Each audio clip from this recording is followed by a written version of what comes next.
Esta enseñanza a mí me ayudó mucho y espero que a ustedes también. Iglesias en Querétaro, la verdad es que hay muchas. Lo que nos distingue a nosotros en esta iglesia es el tipo de cristianismo que queremos vivir, o que en algunos casos ya estamos viviendo. Un cristianismo sin juicio y gozoso. Eso es lo que queremos vivir, tal como lo presentó el apóstol Pablo en su carta a los Gálatas. El título de hoy es Dos milagros en Pablo y es de Gálatas 1, 10 al 17. Entonces vamos a ir directamente al pasaje. Lo voy a leer todo el pasaje para que tengamos todos el contexto. Dice, como hemos dicho antes, también repito ahora, si alguien les anuncia un evangelio contrario al que recibieron, sea anatema. Porque busco ahora el favor de los hombres o el de Dios, o me esfuerzo por agradar a los hombres. Si yo todavía estuviera tratando de agradar a los hombres, no sería siervo de Cristo. Pues quiero que sepan, hermanos, que el evangelio que me fue anunciado por mí no es según el hombre, pues ni lo recibí de hombre, ni me fue enseñado, sino que lo recibí por medio de una revelación de Jesucristo. Porque ustedes han oído acerca de mi antigua manera de vivir en el judaísmo, de cuán desmedidamente perseguía yo a la iglesia de Dios y trataba de destruirla. Yo aventajaba en el judaísmo a muchos de mis compatriotas contemporáneos, mostrando mucho más celo por las tradiciones de mis antepasados. Pero cuando Dios, que me apartó desde el vientre de mi madre y me llamó por su gracia, tuvo a bien revelar a su Hijo en mí para que yo lo anunciara entre los gentiles, no consulté enseguida con carne y sangre, ni subí a Jerusalén a los que eran apóstoles antes que yo, sino que fui a Arabia y regresé otra vez a Damasco. Bien, pues ese es el pasaje que vamos a estudiar hoy, solamente para recordar algunas cosas que Julio nos explicó. Galacia no es una ciudad, sino una región que corresponde a la actual Turquía, prácticamente es donde está Turquía. Era una región gentil donde el apóstol Pablo fundó varias iglesias. Eran varias, ahorita las vamos a ver. El Señor inspiró a Pablo a escribir esta carta.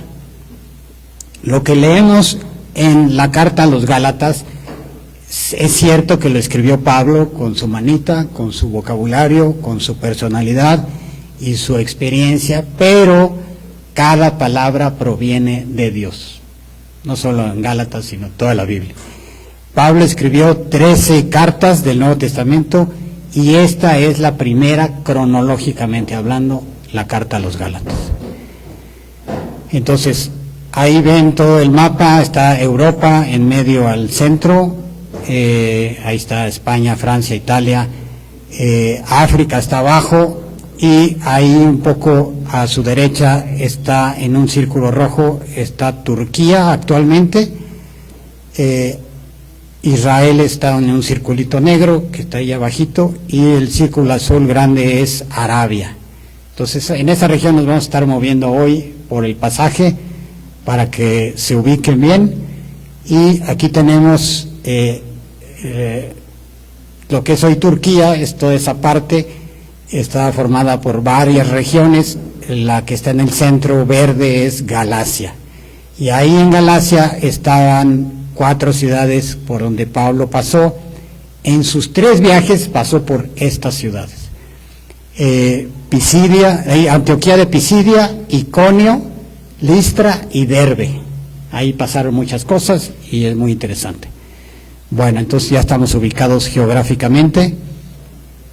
Y dice el versículo 9, para conectarnos con el domingo pasado: como hemos dicho antes, también repito ahora, si alguien les anuncia un evangelio contrario al que recibieron, sea anatema. ¿Ok? sea anatema es una maldición escrita por Pablo, pero que proviene de Dios. Ahorita lo vamos a entender. Hay otros versículos donde aparece esta palabra anatema. En 1 Corintios 16:22 dice: si alguien no ama al Señor, que sea anatema. Sea cual sea tu religión, si no amas al Señor Jesucristo, eres o estás maldito. Está fuerte, ¿eh? Bueno, pero ¿qué significa ser maldecido?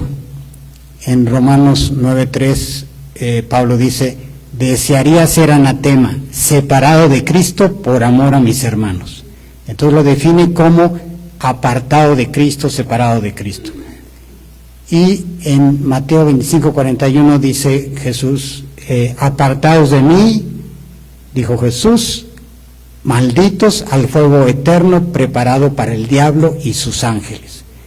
Entonces, anatema o maldito se refiere a personas fuera de la presencia de Cristo y en un fuego eterno preparado para el diablo y sus ángeles.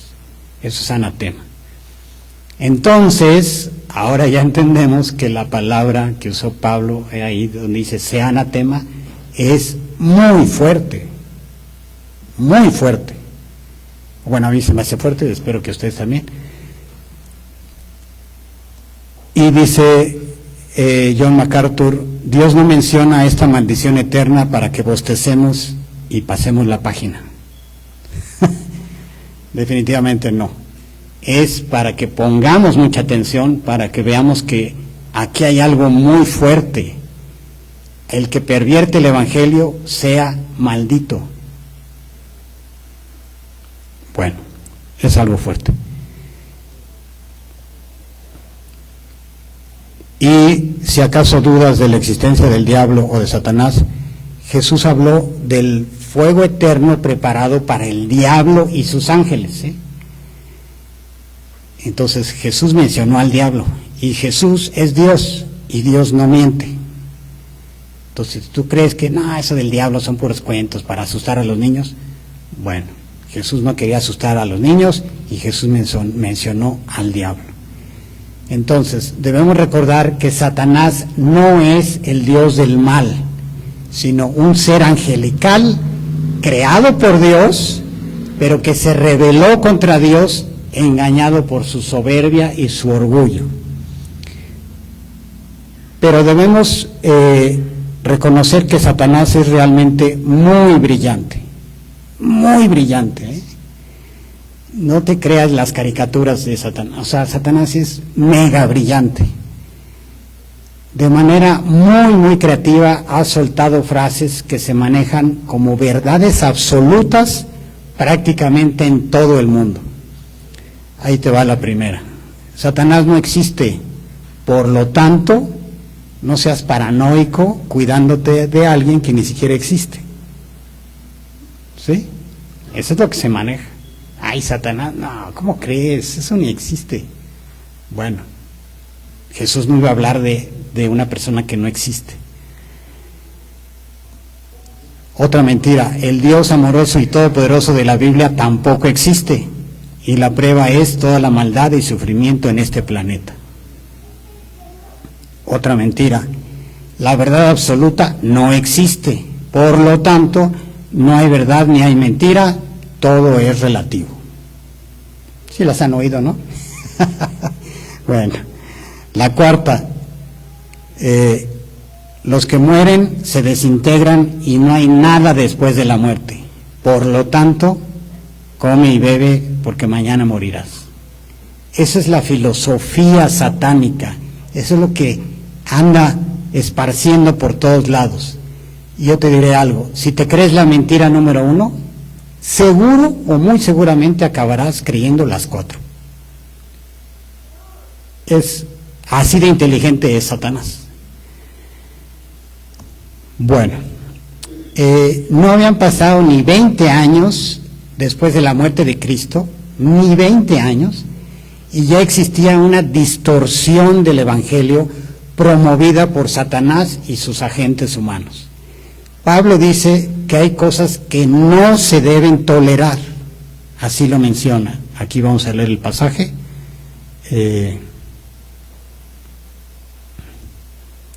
Dice, porque si alguien viene y predica a otro Jesús a quien no hemos predicado, o reciben un espíritu diferente que no han recibido, o aceptan un evangelio distinto que no han aceptado, bien lo toleran, porque los tales son falsos apóstoles, obreros fraudulentos, que se disfrazan como apóstoles de Cristo. Y no es de extrañar, pues aún Satanás se disfraza como ángel de luz. Por tanto, no es de sorprender que sus servidores también se disfracen como servidores de justicia, cuyo fin será conforme a sus obras. Entonces hay algunos falsos apóstoles, falsos cristos, falsos espíritus, falsos evangelios y falsos servidores. Satanás todo lo falsifica, todo, para engañar. Su objetivo es engañar. Jesús, hablando de Satanás, dijo esto: él fue un asesino desde el principio y no se ha mantenido en la verdad, porque no hay verdad en él. Cuando habla mentira, habla de su propia naturaleza, porque es mentiroso y padre de mentira.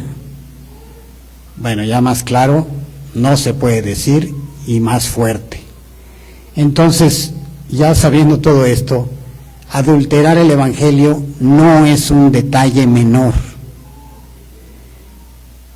El típico, ay, ¿qué tiene de malo? Si quieren circuncidarse, pues que se circunciden.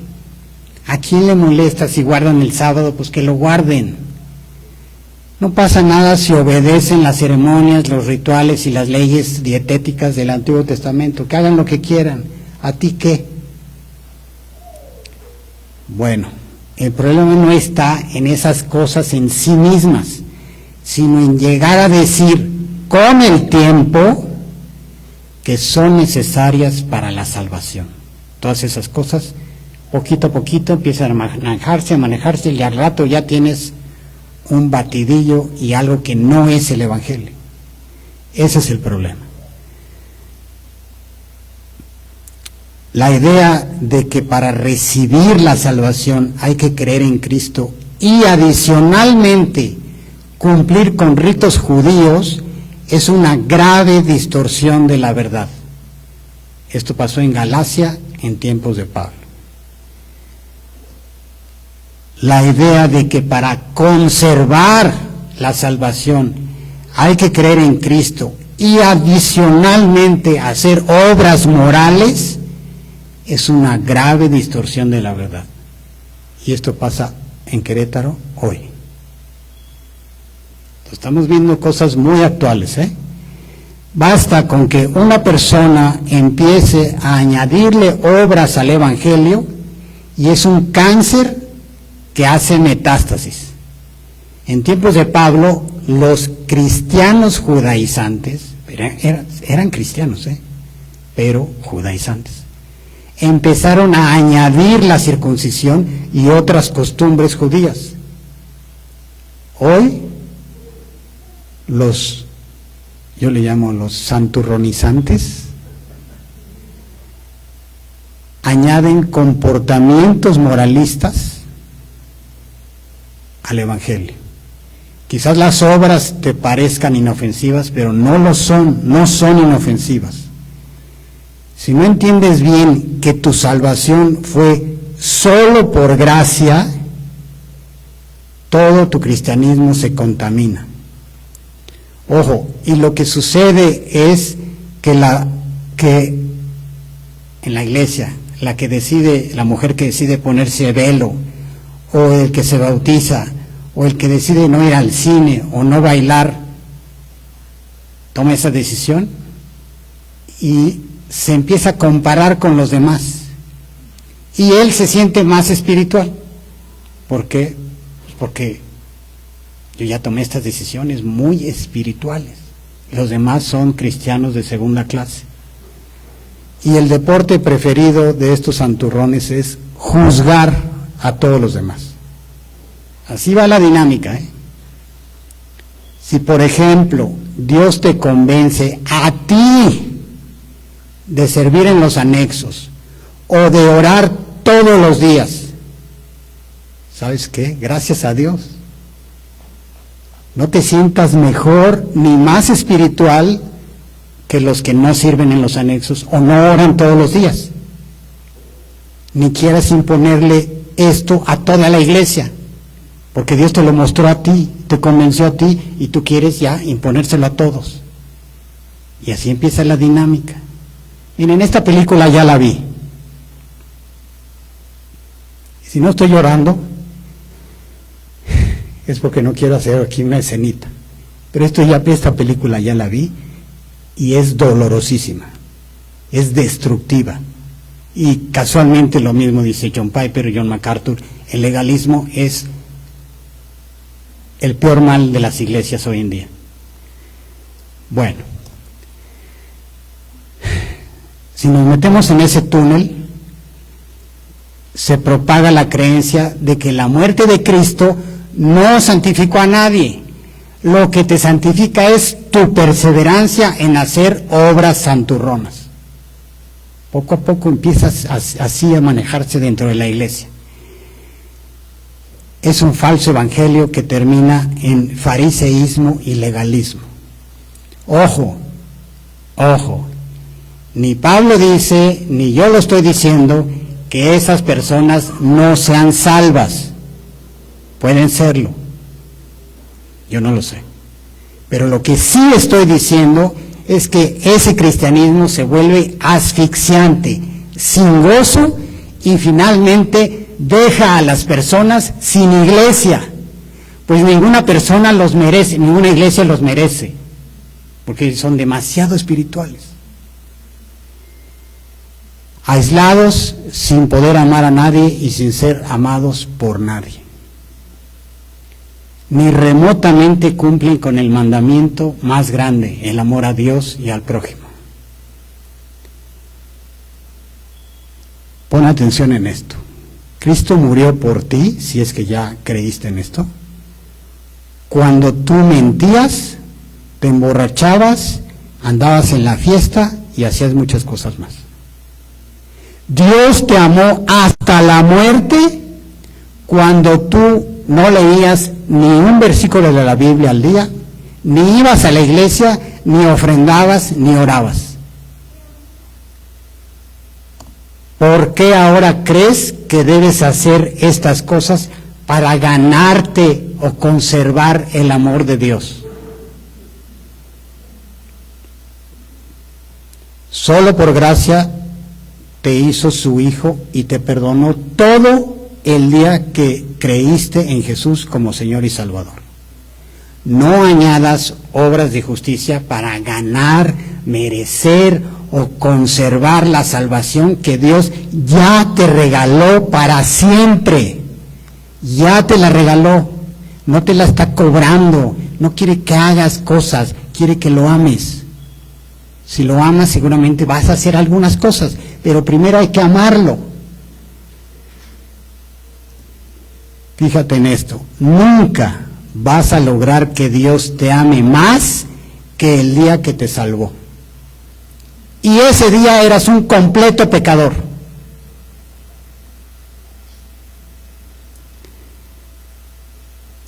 Si desechas la gracia, el cristianismo deja de ser sobrenatural, libre y poderoso, y pasa a ser una religión más basada en las obras. Existen otras religiones además del cristianismo y otros líderes además de Jesucristo, pero no existe otro evangelio. Todas las religiones tienen mandamientos, pero solo el cristianismo tiene una buena noticia. La buena noticia es que no necesitas cumplir un montón de mandamientos, pues Jesús ya los cumplió por ti y ya pagó todos tus pecados delante de Dios. Solo es necesario que creas que Jesús pagó todas tus faltas. Eso sí es necesario, creer. El cristianismo es la única religión que no se basa en obras, sino en la fe. Métete a Wikipedia y consulta ahí hinduismo, budismo, islamismo, que son las tres más grandes junto con el cristianismo. Esas tres demandan obras. ¿Quieres ir al cielo donde están los musulmanes? Tienes que hacer obras. ¿Quieres reencarnar y llegar al nirvana? Haz obras. Todas manejan obras. El cristianismo es la única que no. Pagar un regalo es realmente una grosería de muy mal gusto. Si quieres agradecerle a Dios, ámalo. Dios quiere tu amor. Quiere que lo ames con todo tu corazón, toda tu alma, toda tu mente y todas tus fuerzas. Dios no quiere nada que no sea producido por amor genuino y agradecido de ti. Si vives pensando que debes pagar algo con tu comportamiento para mantener contento, como decía Julio, con una sonrisa a Dios, ya estás creyendo un falso evangelio. Ya lo estás creyendo, eso no lo dice el evangelio. Ya estás mal, ya te metieron gol. Dios, cuando hace un pacto, lo hace en serio y para siempre.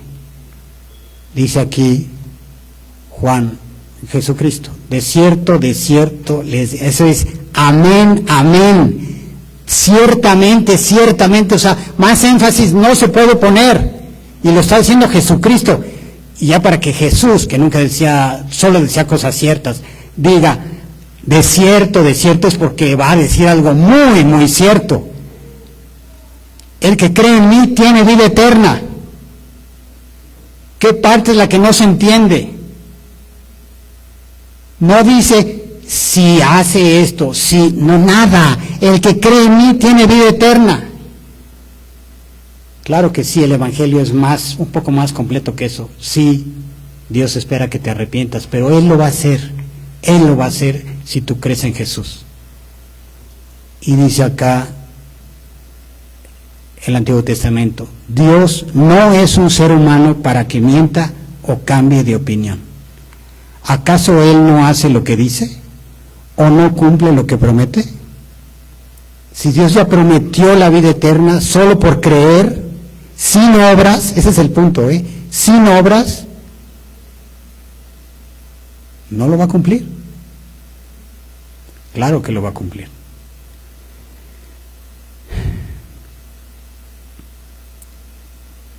Esta es la actitud que Dios espera de nosotros, como la de los apóstoles allá en la última cena, cuando Jesús les anunció que uno lo iba a traicionar.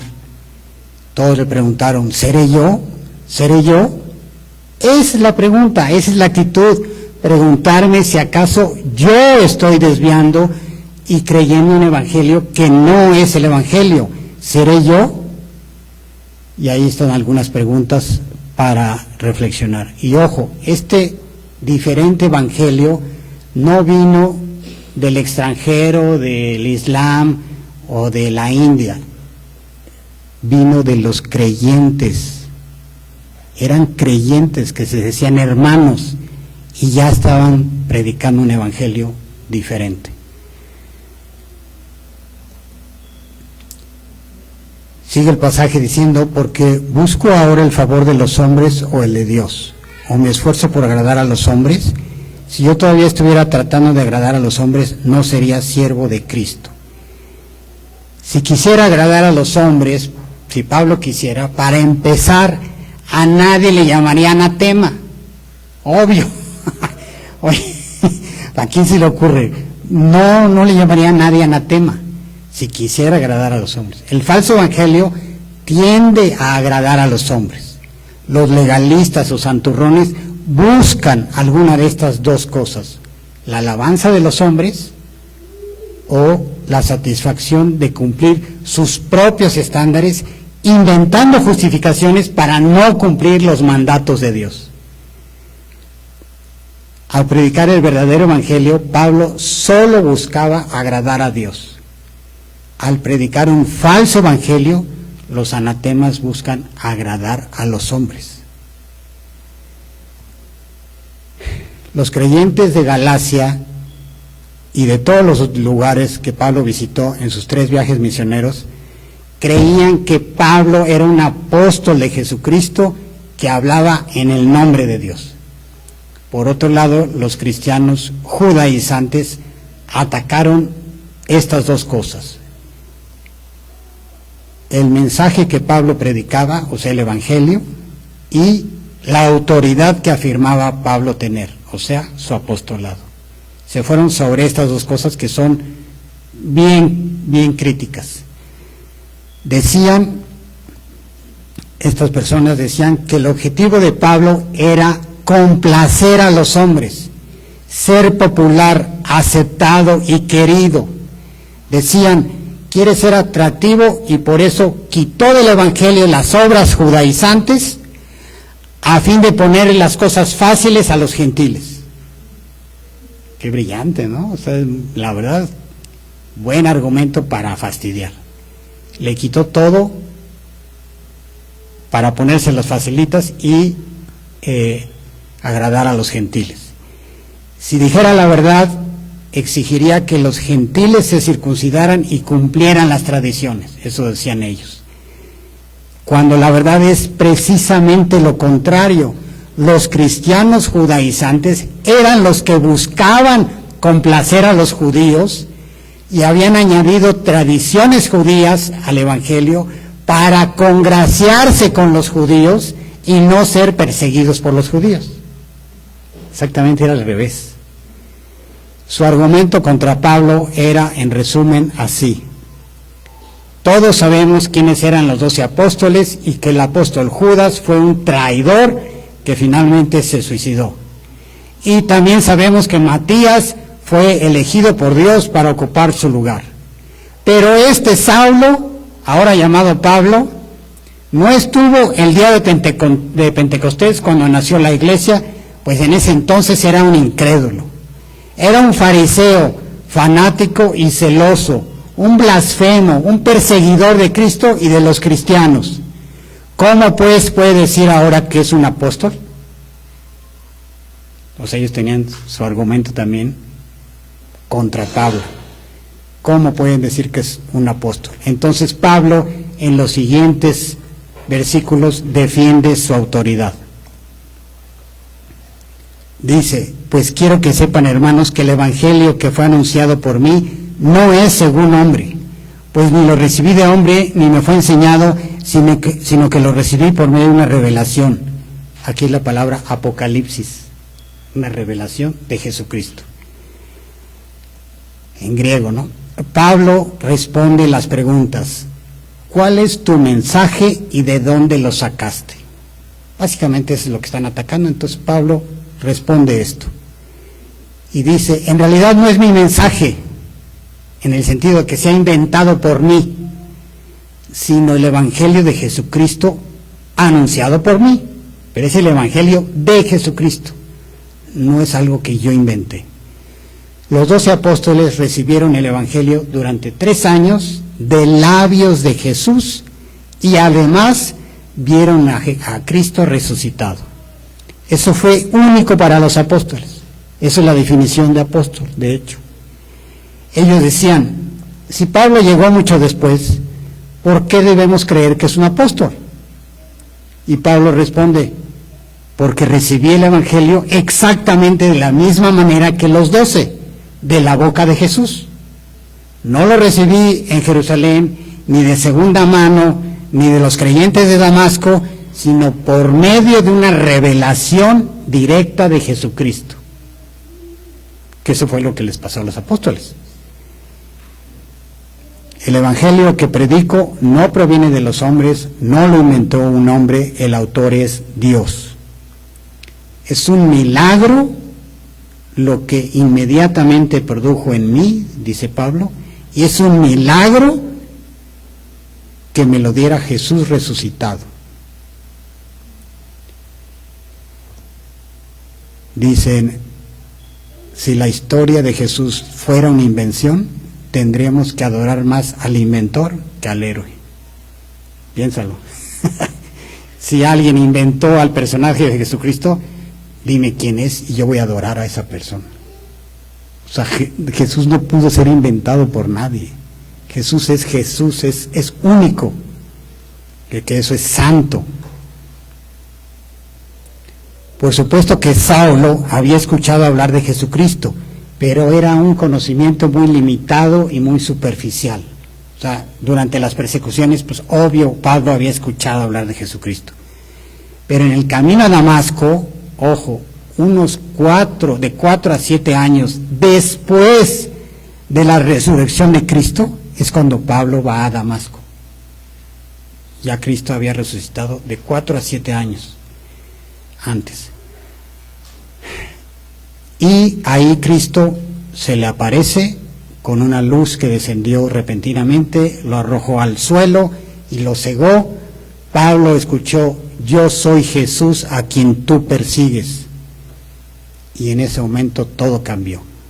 Escuchó y vio a Cristo. Ojo, ¿cuál Cristo? Necesariamente el Cristo resucitado, porque había pasado de 4 a 7 años que había muerto.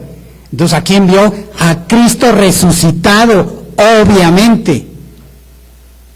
Eso fue un milagro. Y eso lo convirtió en cristiano y en apóstol, las dos cosas. Pablo pasó de odiar a Jesús a creer que Jesús era el Hijo de Dios en un instante. Pablo es la prueba de que es posible la conversión de cualquier persona que tú consideres imposible. Y todos tenemos a alguien, bueno, yo sí tengo a varios, que digo, no, a veces estoy orando y créanme que lucho por orar con fe por ciertas personas que yo digo, no, o sea, ni para qué pierdo mi tiempo. No, claro que no, sí hay que orar, no es pérdida de tiempo. Yo te invito a que tú también ores con toda tu fe por aquellas personas que tú consideras imposible que crean, pero para Dios nada es imposible.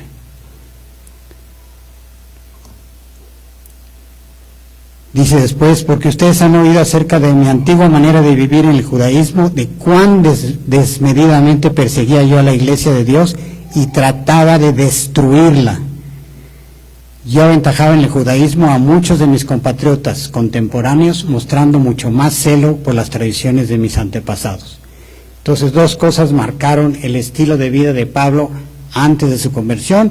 Primero, que perseguía a la iglesia de Dios e intentaba destruirla, y segundo, que era un ultra judío con un celo enorme por las tradiciones humanas judías.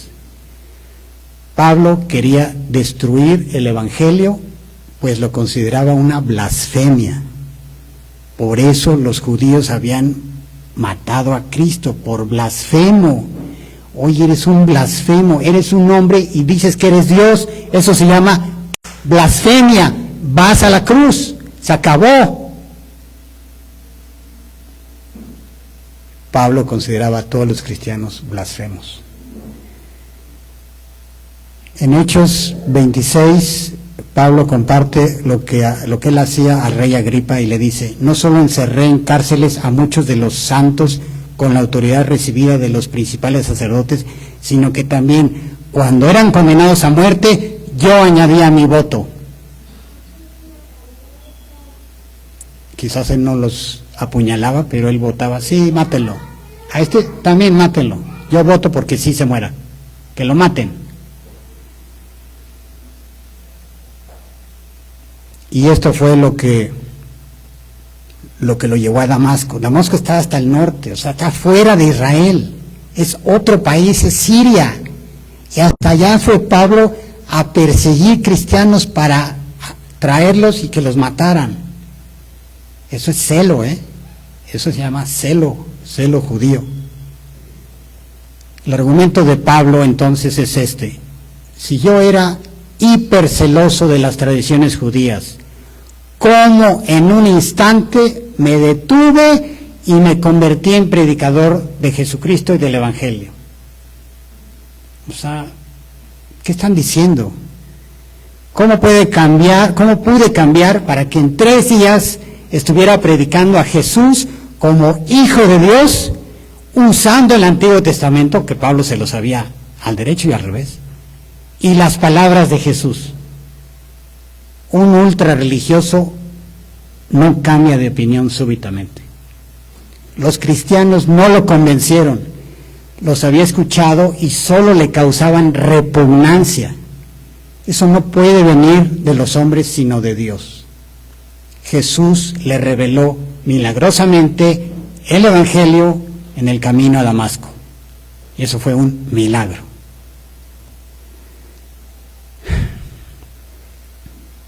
Dice, pero cuando Dios, que me apartó desde el vientre de mi madre y me llamó por su gracia, tuvo a bien revelar a su Hijo en mí para que yo lo anunciara entre los gentiles, no consulté enseguida con carne y sangre. ¿Qué sucedió en la conversión de Pablo?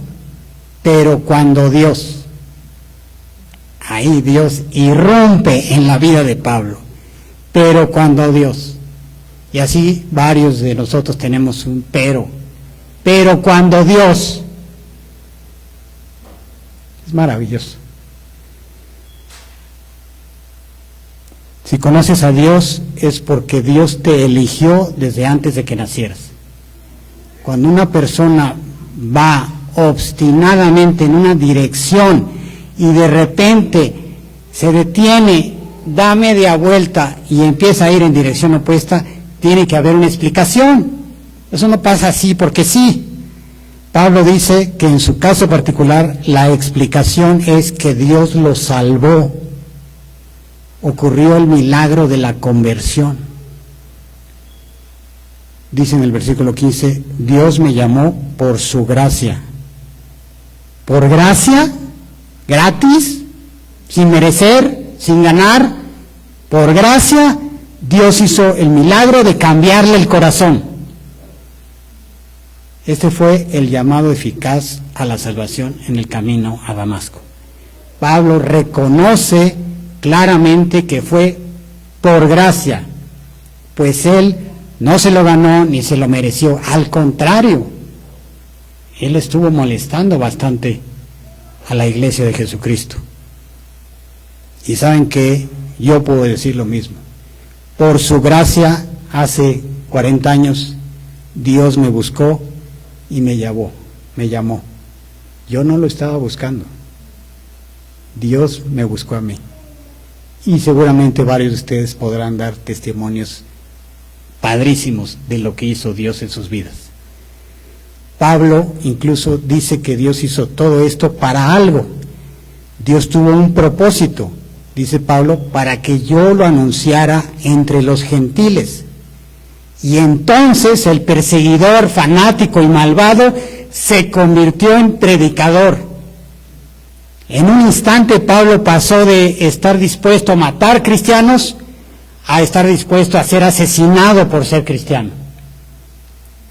Pablo dice, mi conversión no fue obra de hombres. Los hombres no me transformaron ni me lavaron el cerebro.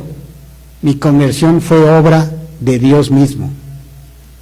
En esos 3 días de ceguera, Pablo estuvo recibiendo revelación acerca de Jesucristo. El cambio drástico de Pablo es imposible explicarlo de otra forma. Su conversión fue un milagro de Dios y lo mismo puede hacer Dios contigo aquí y ahora, si crees en el Evangelio. Eso es también milagroso.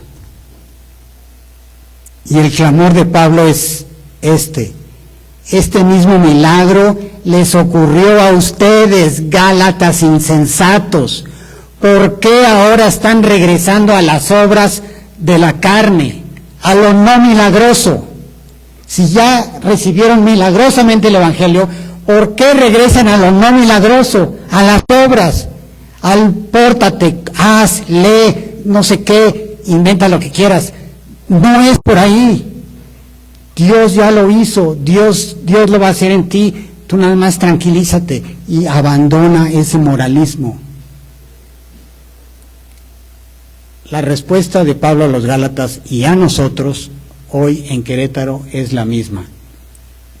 El cristianismo es un camino milagroso. No es una doctrina que te habla de un crucificado, pero donde tú debes hacer todo para ganarte el favor de Dios. Ese no es el cristianismo.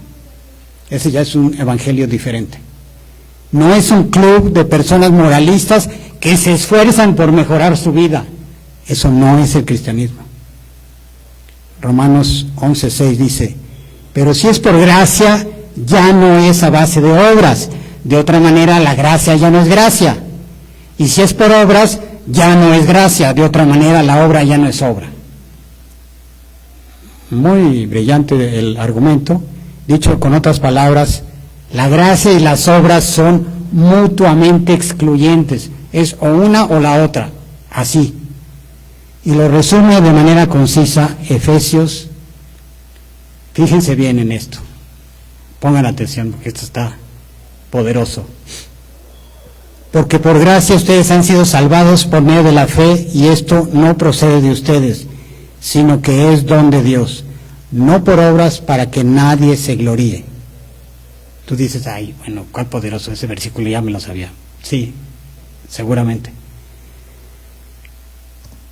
Cuando regresas al camino de las obras, lo que estás evidenciando es que te quieres gloriar. Todo el que deja de creer en la gracia inevitablemente regresa al camino de las obras y lo hace para gloriarse. Simplemente Efesios 2, 8 y 9, léelo al revés y te vas a dar cuenta que si tú estás haciendo cosas para ganarte el favor de Dios, ya te engañaron, ya caíste en el camino de las obras y lo haces para gloriarte a ti. Como dijo Julio, somos robadores de gloria. Y este versículo lo confirma. Es muy fácil ver en los fanáticos judíos su legalismo que los llevaba al camino de las obras. Pero la verdad es que nosotros somos mexicanos, no judíos, y de todos modos nos encanta el camino del esfuerzo y las obras. ¿Por qué? Porque somos robadores de gloria. Hay que abandonar ese camino y renunciar a buscar nuestra gloria. El antídoto es cree en la gracia. Cree en la gracia. Apodérate de la gracia, no la sueltes. Por gracia vas a vivir un cristianismo milagroso, sobrenatural, que ni trabajo te va a costar. Esa es la gran diferencia. Pablo dice esto por toda la carta. En el capítulo 5 dice, fíjense, para libertad fue que Cristo nos hizo libres. Por tanto, permanezcan firmes y no se sometan otra vez al yugo de esclavitud. Precisamente lo que está en juego aquí es la libertad. Pequeño detalle. O avanzas hacia un cristianismo libre y lleno de gracia, o te quedas con un cristianismo asfixiante y esclavizante a las obras. Tienes que leer, tienes que orar, tienes que congregarte, tienes que. Ya no hay libertad, ya no hay gozo, ya no hay nada, se perdió todo. Eso está muy potente. En serio, esto lo necesito yo y quizás varios de ustedes. Y sigue diciendo, tuvo a bien revelar a su Hijo en mí para que yo lo anunciara entre los gentiles. No consulté enseguida con carne y sangre, ni subí a Jerusalén a los que eran apóstoles antes que yo, sino que fui a Arabia y regresé otra vez a Damasco. ¿Qué sucedió después de su conversión? Dice, no fui con nadie a obtener el Evangelio. No me reuní con los cristianos de Damasco para que me discipularan, tampoco subí a Jerusalén para ver a los apóstoles. El Evangelio de la gracia, sin circuncisión y sin ley, no es algo que Pablo recibió de los apóstoles en Jerusalén, sino que le vino directamente de Jesús resucitado, directamente. Solo unos días, inmediatamente después de su conversión, estuvo con los cristianos de Damasco, recuperándose de 3 días de ceguera, e inmediatamente comenzó a predicar a Jesús en las sinagogas diciendo: Jesús es el Hijo de Dios. Inmediatamente. ¿De dónde sacaban la capacidad para comprender el Antiguo Testamento y la verdad sobre Jesús? ¿Cómo conocía la vida de Jesús? ¿Cómo conocía las conexiones con el Antiguo Testamento? Jesús resucitado le enseñó todo eso. Pasados muchos días, los judíos de Damasco tramaron matarlo, pero sus discípulos de Pablo lo tomaron de noche y lo bajaron por una gran cesta, y así fue como salió. ¿Y a dónde fue? Ahí lo dice en el 17, fui a Arabia. Se llamaba Arabia Nabatea, que es esa parte más clarita que se ve ahí, donde está Petra, Damasco y Egra. Cuando dice fui a Arabia, se refiere a esas ciudades. Petra era la capital. Y ahí siguió predicando. ¿Qué intenta decirnos entonces? No soy producto de ningún maestro humano. El Evangelio y el apostolado me vinieron personalmente de Jesús resucitado. A eso le llamo los 2 milagros en Pablo. Por eso el estudio le puse ese título. Bueno, ya con esto termino. Me voy a referir al pasaje que leyó Sergio, del ciego de nacimiento que fue sanado, ¿sí? Guardando toda proporción, ojo, toda proporción.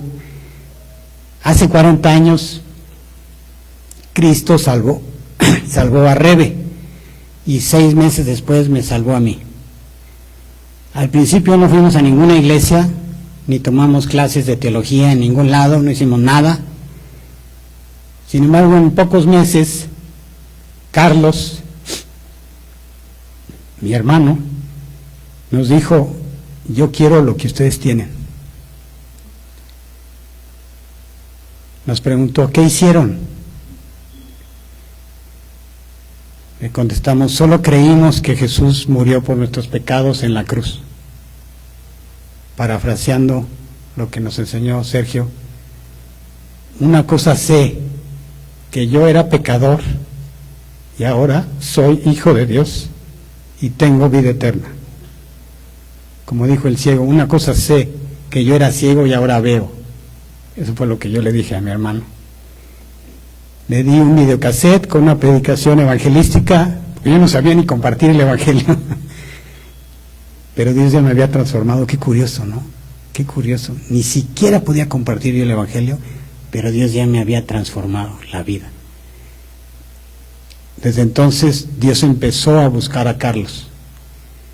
Y, como dice ahí, el que comenzó tan buena obra en ustedes, la irá perfeccionando hasta el día en que Jesucristo regrese. Y dice Pablo: de eso estoy seguro. Estoy seguro. Este versículo se ha cumplido delante de nuestros ojos y todo ha ocurrido milagrosamente por gracia. Lo mismo pasó conmigo. Dios me salvó, no gracias a mí, sino a pesar de mí. El Evangelio es solo por gracia, solo por fe, solo mediante Cristo. Nuestra responsabilidad enorme es pasar el Evangelio tal como lo recibimos, con vida y sin quitarle ni agregarle nada, pero vivo. Esa es nuestra responsabilidad. Vamos a orar. Dios, te damos muchas gracias, Padre. Gracias por este texto, este pasaje. Gracias por la vida de Pablo y porque milagrosamente le diste el Evangelio y lo hiciste apóstol. Es una maravilla, es es maravilloso, es milagroso. Y también es milagroso lo que has hecho en varios de los que estamos aquí, que nos has transformado. Y si no nos has transformado más es porque somos lentos, somos torpes. Ayúdanos, Dios, ayúdanos a abandonar todo el pecado, a abrazar tu gracia y a vivir con un evangelio milagroso y poderoso, no basado en las obras, sino en la gracia. Te suplicamos esto en el nombre de Jesús. Amén.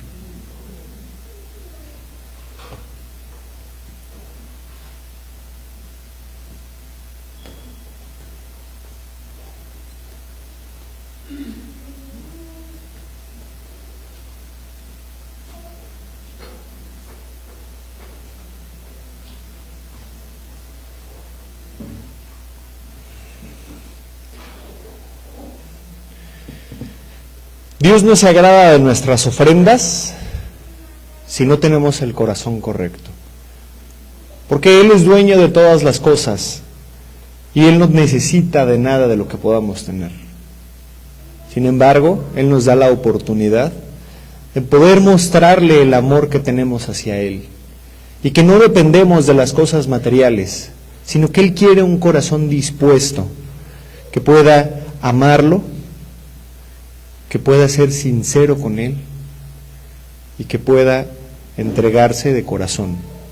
Es por eso que dice en Mateo 5:23, dice: por tanto, si traes tu ofrenda al altar y allí te acuerdas que tu hermano tiene algo contra ti, deja allí tu ofrenda delante del altar y anda y reconcíliate primero con tu hermano, y entonces ven y presenta tu ofrenda. Está hablando del hermano, pero no únicamente del hermano, sino habla del corazón, habla de la actitud, habla de la disposición, habla de lo que tenemos guardado y atesorado en nuestro corazón. Entrégale tu vida, entrégale tu corazón, entrégale todos tus bienes, porque al final todo es de Él. Y después de esto, démosle una ofrenda con todo el amor y con todo el corazón. Vamos a orar por esto. Señor, te quiero dar gracias porque tú el día de hoy nos muestras que tú nos amas, que tu misericordia está con nosotros, que en verdad tu gracia nunca se despega de nosotros y que tú has dado la mayor ofrenda y el mayor regalo. Y con este amor que tú nos has dado, podemos amarte. Nosotros éramos enemigos tuyos y tú aún así te entregaste en la cruz por nosotros, limpiaste nuestros pecados. Permítenos ser agradecidos, pues con lo poco que te podemos dar, mi Dios. Te queremos amar con todo nuestro corazón. Bendice los trabajos de cada uno de mis hermanos, bendice sus vidas, sus familias, que puedan tener un corazón generoso, podamos tener un corazón generoso para honrarte con la ofrenda de esta semana y principalmente con nuestros corazones. Gracias por todo esto, en el nombre de Jesús. Amén. Quien guste dejar su ofrenda, hay algunos sobres sobre sus sillas o en la parte de atrás hay más, lo pueden depositar en la caja que está atrás o en la pantalla se muestran los números de transferencia. Continuamos con la oración. ¿No? Sí.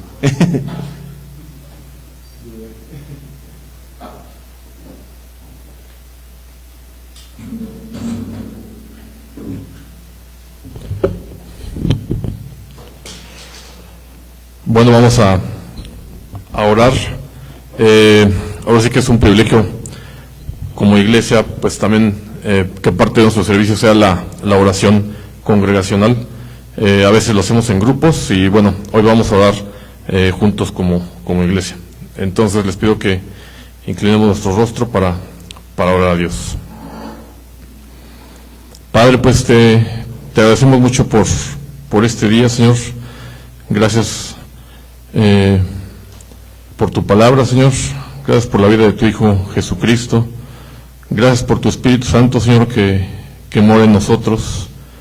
Gracias, Señor, por tu santa voluntad, Padre, que tú quieres pues llevarnos a través de ella pues a seguir creciendo, Señor, a como iglesia a seguir sirviéndote y que cada vez más gente pues escuche tu evangelio, tu verdad. que tú eres el camino, Señor, para llegar al Padre.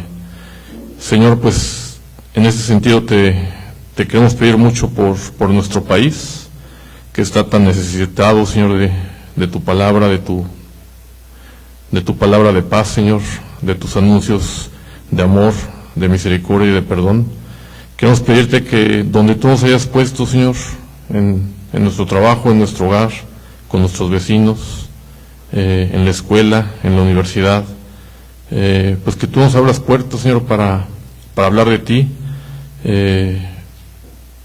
que tú nos des gracias, Señor, para dar un buen testimonio, y bueno, pues que tú sigas permitiendo que tu evangelio se expanda en este municipio de Corregidora, Señor, en la ciudad de Querétaro, en nuestro país, México, Señor. Te pido mucho porque tú sigas influyendo, Señor, a nuestras autoridades a buscar pues la justicia, Señor, a buscar la tranquilidad para sus ciudadanos, la seguridad, que tú sigas permitiendo, Señor, que pues se tomen decisiones conforme a tu voluntad, Señor. Tú influye, Padre, pues en esos medios, también acerca personas, Señor, creyentes, fieles, que también lleven tu evangelio pues ante esas personas, Señor, ante nuestros gobernantes, nuestros presidentes y pues todas las personas, Señor, que influyen en las leyes aquí en nuestro país. Te pedimos por tu misericordia, por tu gracia en todo esto, Señor, y que tú nos des también mucho anhelo, Señor, por seguir orando continuamente por nuestro país. Asimismo te pedimos por nuestros líderes, Señor, religiosos aquí en nuestra iglesia, en otras iglesias hermanas también, Señor, para que tú los guardes del mal, Señor, para que tú los fortalezcas en fe, para que tú les des sabiduría, Señor, para orar, para guiar a las iglesias, a cada uno de los miembros de esta iglesia, a cada una de las familias aquí representadas también. Ayúdanos, Señor, a leer, Señor, con un corazón más dispuesto, Señor, a leer con más constancia tu palabra, a valorarla, a realmente separar un espacio en nuestro día, Señor, para pues acercarnos a ti con un corazón humilde. Danos también constancia, Señor, en la oración. Ayúdanos a realmente disfrutar este momento de estar contigo y que tú puedas pues seguir influyendo nuestra mente, Señor, influyendo nuestro corazón, y que tú puedas seguir influyendo pues nuestras vidas, Señor. Bendice este día, Señor, bendice a todos nuestros hermanos que hoy no nos acompañan aquí, a los que están de viaje, guárdalos, Señor, y tráelos con bien. Y pues danos gracias, Señor, esta semana para compartir tu palabra y tu evangelio, Señor, con mucho amor, Señor, con mucho gozo, y sabiendo, Padre, pues que es el mensaje, Señor, más importante que las personas pueden escuchar en su vida. Por Cristo Jesús te pedimos todo esto. Amén. Bueno, pues vamos a continuar con la alabanza.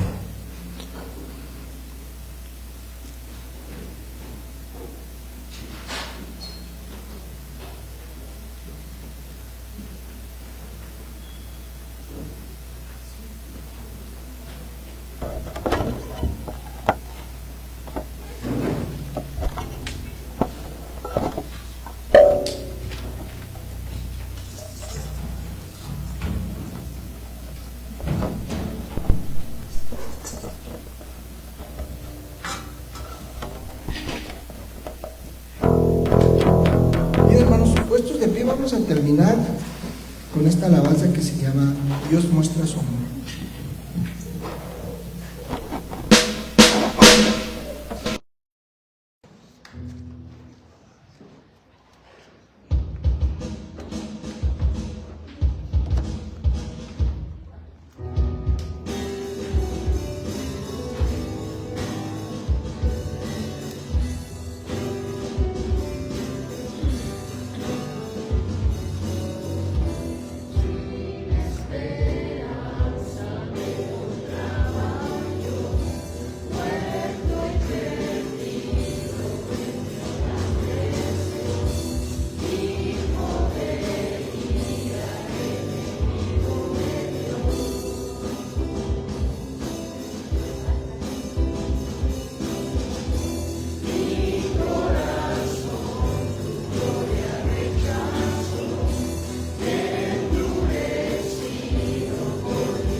Perdón, hermanos, si podemos tomar nuestro lugar, gloria a Dios.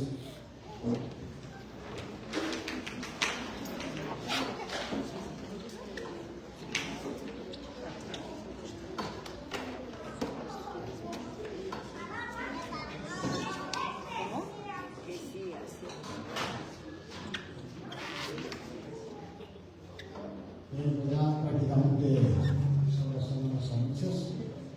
Este es muy importante, es una gran noticia, adopción y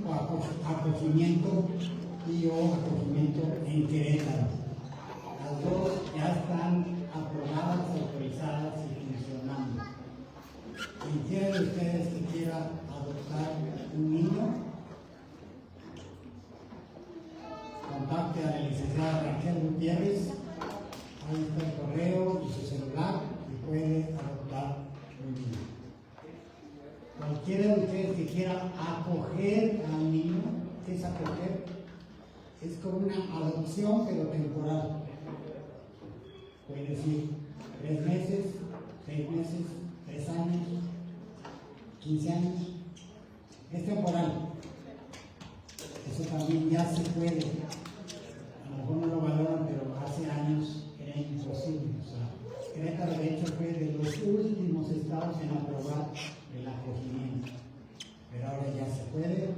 Ahí pueden hablarle a Eduardo González de la asociación AMI. Ahí está su celular. El punto es,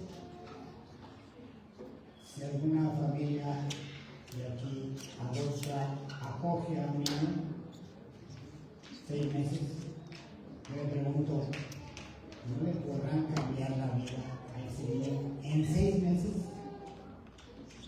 Hablándole del Evangelio, viendo cómo una familia se ama, se procuran, se protegen, y en 6 meses, pues sí va a ser doloroso dejarlo, pero pues ya lo impactaron de una manera posiblemente eterna.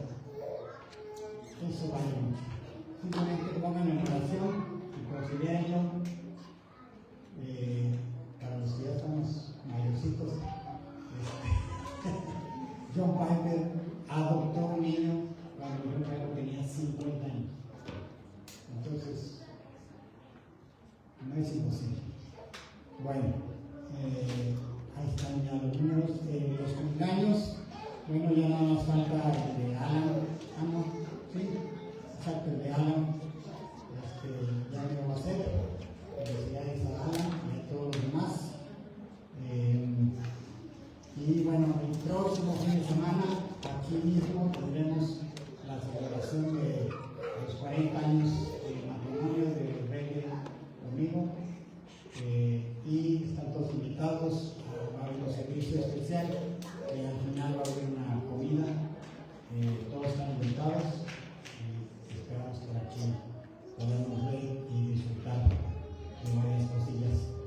Y no olviden el retiro de matrimonios, 26 y 27 de septiembre en San Miguel de Allende. Va a estar muy padre, lo está organizando Julio, con Andy. Y